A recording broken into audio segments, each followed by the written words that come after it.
নমস্কার বন্ধুরা, মুর্শিদাবাদ ভিলেজ কিচেনে আরও একবার সকলকে স্বাগত জানাই। আজ আমি তোমাদের সকলের সঙ্গে শেয়ার করব বাড়িতেই কিশমিশ বানানোর সহজ পদ্ধতি। তো চলো বন্ধুরা, রেসিপিটা দেখে নাও কিভাবে আমি বানাই। তো বাচ্চা থেকে বড় সকলেই কিন্তু কিশমিশটা খেতে পছন্দ করে, আর একদম দোকানের মতো পারফেক্ট কিশমিশ তৈরির রেসিপিটা একবার হলেও তোমরা দেখতে থাকো।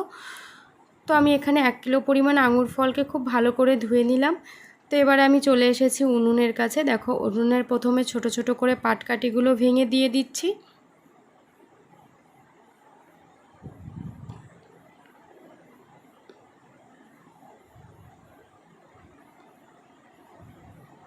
তো পাটকাঠিগুলো সব ভেঙে দিয়ে দিয়েছি।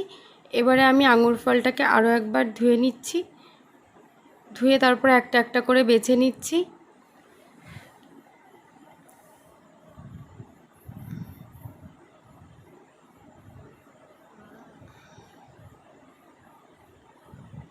তো তোমরাও এইভাবে প্রথমে বোটা থেকে আঙুর ফলগুলোকে একটা একটা করে ছাড়িয়ে নেবে।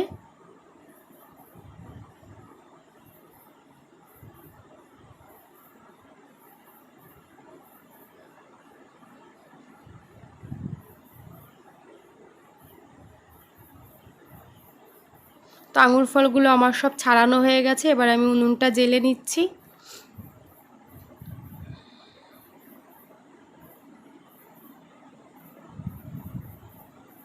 তো উনুনটা আমার জ্বলে গেছে। এবার আমি কড়াই বসিয়ে দিচ্ছি উনুনে।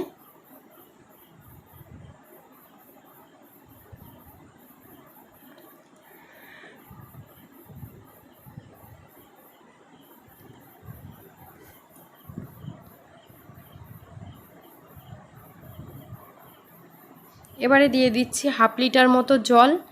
1/2 লিটারে একটু বেশি, 750 ml মতো আমি জল দিয়েছি।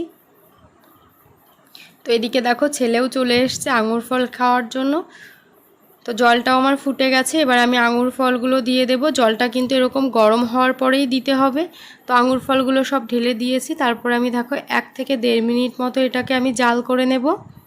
তো তোমাদের একবার দেখাই। দেখো, আঙুর ফলটা আমার মোটামুটি সেদ্ধ হয়ে এসছে, হালকা একটু ফেটেও গেছে 2-1টা আঙুর, আর কালারটাও চেঞ্জ হয়ে গেছে।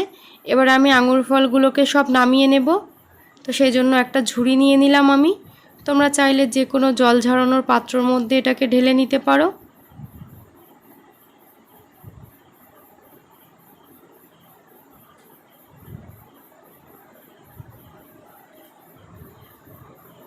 তো জলটাকে এবারে একটু ভালো করে ঝরিয়ে নিতে হবে। তো জলটা আমার ঝরে গেছে। দেখো, এবার আমি চলে এসেছি ছাদে। ভীষণ রোদ। তো এখানে আমি একটা কুলো নিয়ে নিয়েছি। কুলোর মধ্যে আঙুর ফলগুলোকে সব ঢেলে দেব। তো আঙুর ফলগুলোকে আমি ঢেলে দিলাম। এবারে একটু হাত দিয়ে নেড়ে দিলাম আঙুর ফলটাকে। তো প্রথম দিন দেখো বন্ধুরা, অনেকটাই কিন্তু বেশ শুকনো শুকনো ভাব চলে এসছে। তো কিশমিশগুলো দেখো আমার কিন্তু রেডি হয়ে গেছে। আমার এটাকে শুকাতে টাইম লেগেছে মাত্র 3 দিন। তো তোমরাও খুব সহজে এইভাবে বাড়িতে কিশমিশটা বানিয়ে নিতে পারবে। একদম দোকানের মতো পারফেক্ট কিশমিশ হয়েছে। তোমরা দেখতেই পাচ্ছ কত সুন্দর একটা কালার চলে এসছে।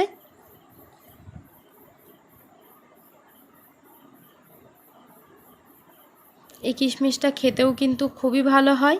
তোমরা যারা ভাবছো এখনও যে কিশমিশ বানাবে, তারা ঝটপট এই রেসিপিটা ফলো করো। তো আমার এই ভিডিওটা যদি ভালো লাগে বন্ধুরা, প্লিজ আমার চ্যানেলটাকে সাবস্ক্রাইব করে পাশে থেকো।